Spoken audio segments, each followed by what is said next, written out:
Hello RGL 2100 students. Back to you for our final lesson on ethics and corruption in regulation, understanding the risks and pitfalls. It's important for us to look at this topic because obviously whenever you're involved in any kind of governance activity, whether it's governance activity as a regulator within government, or governance activity with respect to compliance within a corporation as a regulatory affairs officer, it's increasingly important to be sensitive to the issue of proper action, ethical behavior within regulation, and so we need to cover off this topic in our sort of first level of the regulatory affairs program. The slides are fairly straightforward, but I want to go through some of the key issues with you in this lecture video. All right. The best place to start in this kind of an issue is with the values and ethics code of the public sector, which is a pretty standard approach that most ethics codes will take in developed countries, and most corporations will also adopt very similar ethics statements with respect to the activities of their employees, particularly employees that are dealing with corporate governance related issues. Okay, so the ethics code section says that public servants shall serve the public interest by acting at all times with integrity and in a manner that will bear the closest scrutiny, an obligation that may not be fully satisfied by simply acting within the law. In other words, there's typically a requirement for obviously behavior within the law, but also action that is perceived to be 100% consistent with the law. All right, so it's important to understand that distinction. Never using their official roles to inappropriately obtain an advantage for themselves or to advantage or disadvantage others. Taking all possible steps to prevent and resolve any real, apparent, or potential conflicts of interest between their official responsibilities and their private affairs in favor of the public interest. In other words, no conflict of interest, okay? Acting in such a way as to maintain their employer's trust, all right? Now this is a fairly standard definition of ethics and anti-corruption behavior in large government organizations, particularly in democratic countries, but as I say, also in different language, but the obeying the law and the spirit of the law. No conflict of interest, no accumulated personal benefit in corporate business. These kinds of messages, will be there in one form or another. Okay. That having been said, corruption is, an extremely difficult concept to define because it can take so many different forms. When I say difficult to define, it's because if you look around the world, countries will have quite different interpretations of how to deal with corruption, right? And we're going to talk about that a little bit. Because corruption must be understood in a cultural and economic context, right? It may involve cash or economic benefits, power or influence, or even less tangible interests, and occurs both government and private sectors, in free markets and closed economies, in democratic and non-democratic governments and societies.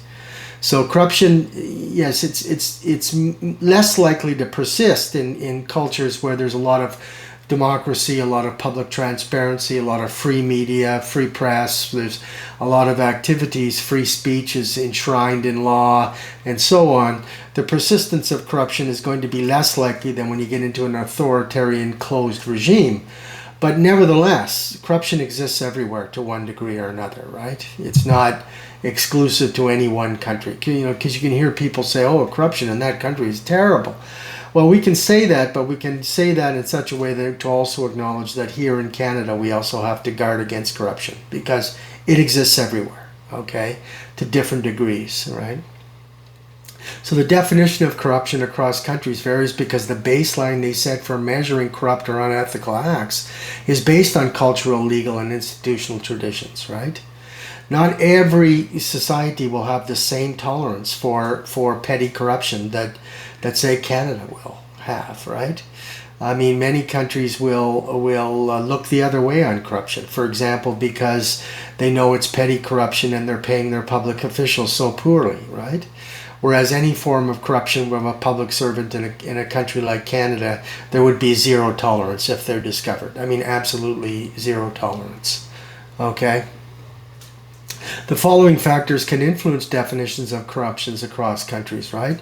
Moral acceptability. How morally acceptable is this? I mean, are there provisos? Do people say, yes, but, there are economic circumstances? I'm not belittling that. Those are real, right? But nevertheless, so if the police officer takes a little bit of money underneath the guy's license, or something like that, then that's, okay. But, as long as it's not, really, really severe, this kind of thing, right? Descriptions of the conduct or behavior involved. I mean, how severe is the corruption? I mean, how harmful is it? Will have an impact.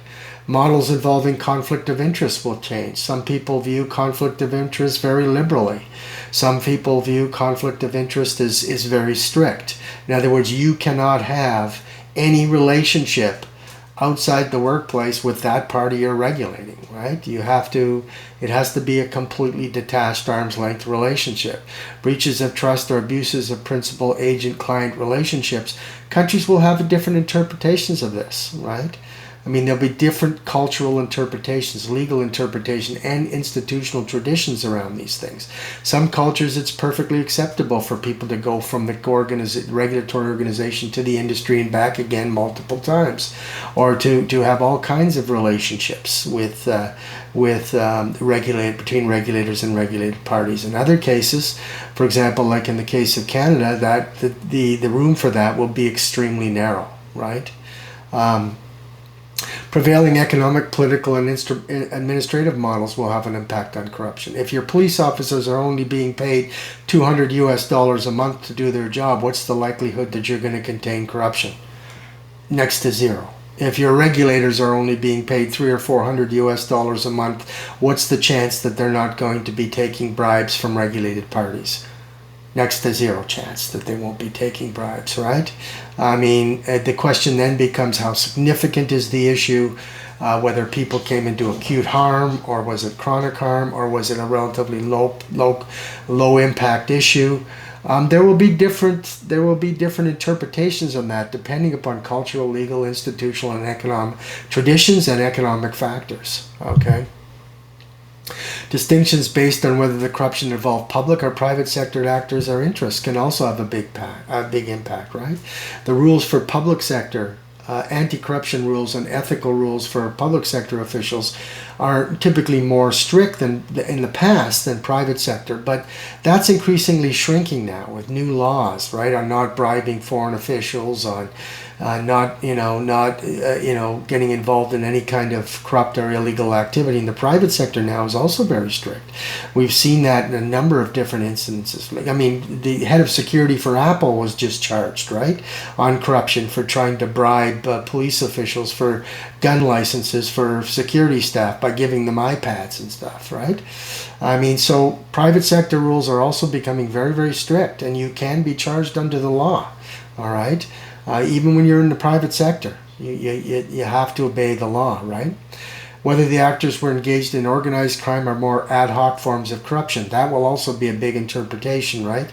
I mean, if people are involved in very significant and harmful forms of corruption that's systematic and ongoing, the police might pay more attention to that than they would sort of the petty ad hoc corruption, all right, that has relatively lower impact, all right?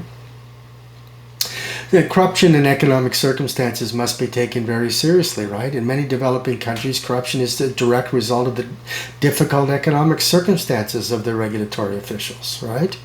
Regulations do become an opportunity to extort benefits from the regulated community if proper legal oversight, transparency, and institutional mechanisms are not present. So many times I've worked in developing countries, and this issue is always raised. Whenever we're talking about a new regulation, there's always, and it's typically an older gentleman who's been involved in trying to do positive things in the country for 3 or 4 decades, and they often put up their hand and they remind us that one of the difficulties of adopting new regulations, if they're not done properly in many developing countries, is that this simply becomes another lever to extort bribes from regulated parties, right? Unless there's correct legal design, oversight, transparency, and institutional mechanisms that guard against that, that is invariably what happens, okay? And so, unlike in a country like Canada, where it's much, much more difficult because of the open transparency of the media and everything, and the strict rule of law principles that we have in a country like Canada, it's much more difficult to get away with systematic petty corruption, right? It's hard to do. It's very hard to do. And but does it happen? Yes, of course it does. But it's that much more difficult to do. Therefore, the scale of it is that much less. All right. And in many countries, in most countries, legal and institutional mechanisms have built up over many decades to control corruption. Like in Canada, for example, we've been battling corruption for many, many decades, right? And most developed countries, democratic developed countries, are like that, right? But that doesn't mean, like I say, that there is no corruption. There is, all right? The question is the scale. Most countries will rely on a rule of law type of definition for corruption, focusing on conflicts between a normal obligation, course of action, or standard of practice, and the corruption incentive to depart from that course of action. In other words, the way the courts and the law will look at corruption is, did you deviate in your daily conduct, your conduct of your job? Did you deviate from the normal obligation, the normal courses of action you would take, the standard of practice in your profession, or whatever the case may be? In other words, the dominant norm of what you're working at, what your profession is, where you're working, or so on.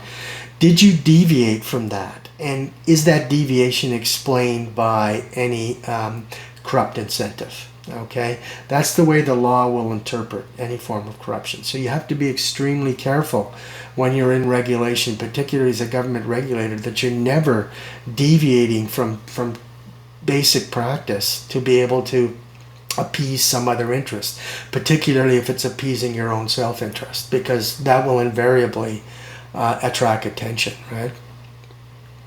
Proof is found in the transfer of the bribe and in the deviation from typical obligations, all right? But bribes can take many different forms, right? Bribes aren't necessarily cash, right? They could be bribes about career advancement. They could be bribes about your daughter getting a summer job. There could be bribes about, yeah, sure, use my cottage for 3 weeks over the summer. No charge, no problem, right? Any number of things like that. So it's not just cash transfer, right? It's the provision of a benefit to compel you or to encourage you to deviate from standard ethical practice, okay, and practice of your job, all right? And there's different forms of corruption, right? There's grand corruption, involves leadership corruption in the central senior functions of government or a company. And this would typically be the case, for example, that you might have seen in some developing countries, like where, the past president or the past prime minister or whatever gets charged for corruption, because these are grand corruption schemes. They're corruption at the highest levels of the government.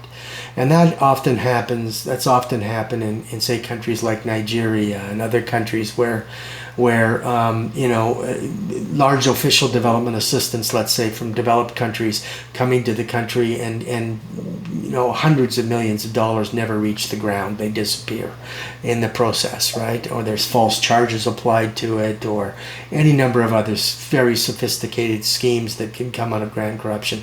Or grand corruption occurs, let's say, when a large mining company goes into a country, and in order to win that mining contract, the president's paid $10 million, or the ministers paid $10 million, or whatever, right? Grand corruption is that large-scale, high-level governance corruption, okay? Systemic corruption involves weaknesses in an institution or a process that can be exploited for ill-gotten gains, all right? This becomes, a way, like if an institution that makes a number of important decisions has loopholes or gaps in its process that people can kind of go, oh, well, it's not forbidden, right? It's or there's a tendency for an institution to become biased are captured, right? Institutional capturing of a regulatory capture, we call it, because the institution has too many people coming in and from the industry and back and forth, and the institution begins to identify with the very parties that it's regulating.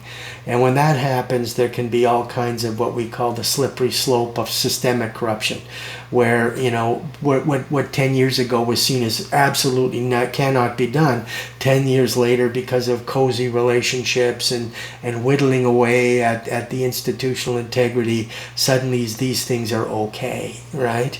And this can happen in the form of what we call systemic or institutional or process corruption that can begin to be exploited by forces that want to take advantage of weaknesses in these institutions or systems, right?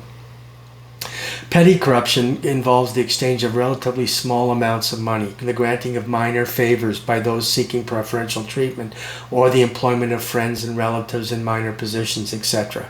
This is a very common form of corruption in many countries, right? This kind of petty corruption. It's much more difficult to get away with grand corruption in a liberal democratic country like Canada. Does it happen? Could it happen? Yeah, it could happen. But much more difficult than when you have an authoritarian regime with a very, very constrained media, a very constrained public voice, right? You can imagine that grand corruption becomes a much more significant issue. Systemic corruption is also much more common in sort of some countries that don't have quite the transparency and openness of a country like Canada. But systemic weaknesses can occur in any country, and systemic corruption can occur with institutional weaknesses, and our process weaknesses. You can find, you know, various forms of unethical behavior or even corrupt behavior, you know, in this kind of setting as well. Petty corruption, much more common, right? Much more common compared to the others across a number. But then we're dealing with smaller amounts of money. We're dealing with favors. We're dealing with that. It's a very common problem in any kind of the regulatory processes in many developing countries, right? Again, much more difficult still to sustain in Canada, because all it would take in Canada is one person reporting it to the CBC or something like that, and the home inspectors can lose their job, or, you know, it's in much less propensity to threaten physical violence if you talk, and all of that, because of law enforcement, more sophisticated law enforcement in these countries, and so on, right? It's still much more difficult to get away with even petty corruption here. But does it exist? Yes, of course it does. But compare that to what you might find, say, petty corruption in many developing countries. I think you see the point. There's also a difference between active bribery and passive bribery, okay? Active bribery refers to the offering or paying of a bribe, right? That's what had just happened to the head of Apple Security, right? That's charged with active bribery, okay? Passive bribery refers to the receiving of the bribe, right? Under Canadian law, both are illegal and subject to prosecution, right? So if you get offered a bribe and you're a regulatory affairs official, you must report that offer, okay? Because what happens if that you know, that the person is successful at bribing somebody else, and then the police come in and they investigate and they say, hey, you know, how come they didn't approach you, or did they approach you and you didn't tell about it, right? So both active and just, you know, if you're a public official and somebody tries to bribe you, you must report it, all right? Because it's against the law not to report it, all right? Because that's an act of passive bribery, right? And you need to be able to report, okay? This includes cases when there is an actual corrupt act and when there's an attempt at a corrupt act with respect to public officials. So both. So even if you would never consider taking the bribe, if somebody offers you a bribe to deviate from your normal practice, that must be reported immediately. You cannot not report it. You do not say that, oh, well, nobody will ever find out. He's a nice guy or he's a nice woman. I mean, let's forget about it. Let's forget anybody said anything, right? Well, that can really come back and basically amount to the end of your career, all right? So keep that in mind, because both active and passive bribery is against the law in Canada, all right? And this is also very important in the context of regulatory capture, right? You can't sort of, you know, be a regulator and then get the wink wink nod nod from a regulated party. Say, well, you know, if you wanted a career change, or if you wanted to, just saying, when you retire, you know, if you want to spend the last few years of your career working for us or whatever, right? That's the stuff that leads to regulatory capture, right? Where the regulatory body becomes too identified with the regulated entities and begins to act in their mutual interest more, and a balanced mutual interest more than the public interest, okay? So then regulations end up being tempered or modified to protect powerful private interests against competition, or modified to not harm their interests that much, right? And that's what regulatory capture, you know, says. So it basically is downward pressure on public goods, right? Because, you know, oh yeah, we don't want to push them that hard. They're our friends. They're, you know, it's like, you know, plus I wouldn't mind working in the industry when I leave, or whatever, right? All of this stuff puts downward pressure on the public interest through the mechanism of regulatory capture, and that can cause very significant issues down the road for the provision of public goods. And if you go too far in that kind of a relationship, it can cause very significant issues. People are moved around in government all the time from regulatory bodies when this happens, right? You know, bosses that are at the middle management level will see a person who's a regulator behaving sort of like that, and without necessarily having concrete charges to level, then move them out of that position and move them somewhere else, all right, so that they break down that cozy, comfy relationship that the regulator and the regulated party seem to be having, right? And you know, the thing about regulatory capture is it's insidious. It creeps up on you, right? It can occur without any overt corruption intent, right? Albeit corruption might foster regulatory capture, right? So sometimes regulatory capture occurs through other mechanisms, and it's not overt corruption, but it leads you down that road where it could become a problem. In other cases, overt corruption might foster regulatory capture, all right?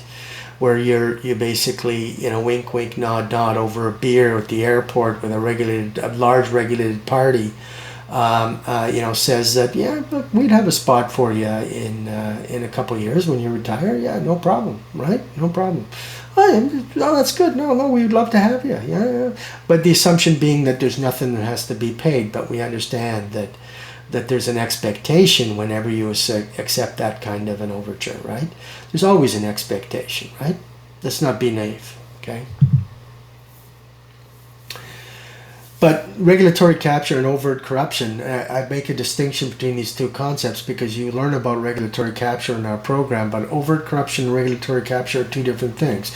You can have regulatory capture without overt corruption, but you can have overt corruption facilitating regulatory capture, right? And typically we try to prevent regulatory capture and the tendency to move towards decisions that favor regulated parties unfairly and put downward pressure on public goods by ensuring the institutional independence of the regulator, including legal, cultural, and political basis for independence. In other words, the regulatory function is in law. It's clearly funded. The regulators are relatively well paid. They've got various positions that are secure and so on, so they can be less susceptible to bribery, right? Less susceptible to corruption, right? Or to regulatory capture. Potential conflicts of interest between the different roles of the regulator need to be managed carefully. And this is a problem in a number of different areas, including in Canada, you know. We have the Canadian Radio and Telecommunications Commission in Canada that has two functions, right? To regulate the industry in the public interest and to ensure the economic viability of the industry. So those two parts of the CRTC need to be somewhat isolated, right? Somewhat departmentalized so that one doesn't creep over into the other. But sometimes we've discovered that it has. The CRTC has come under a lot of criticism, not so much in the last 5 or 6 years, but the 10 years prior to that being way too favorable to the industry and not very favorable to the public interest. That's come to change through a lot of political pressure over the last 10 years or so. But yeah, it happens, okay? I mean, there can be that split role of regulatory bodies And people who study these things are always, automatically will zero in on the split role, because how do you regulate in the public interest while regulating in the private interest, right? It's a very difficult thing to manage. So managers of organizations like that are very sensitive to separating out these two functions and letting them operate, right? Skills and security of tenure of regulators is a very big deal, right? That's why most regulatory departments, are staffed by full-time staff who have career civil service jobs and are reasonably well compensated, have good job security, and so on, because it makes the process much less susceptible to regulatory capture or worse forms of corruption, right? Resourcing of the regulator needs to be good, right? What is one of the major reasons that regulators fail in developing countries? It's resources, right? It's lack of skills, security of tenure, right?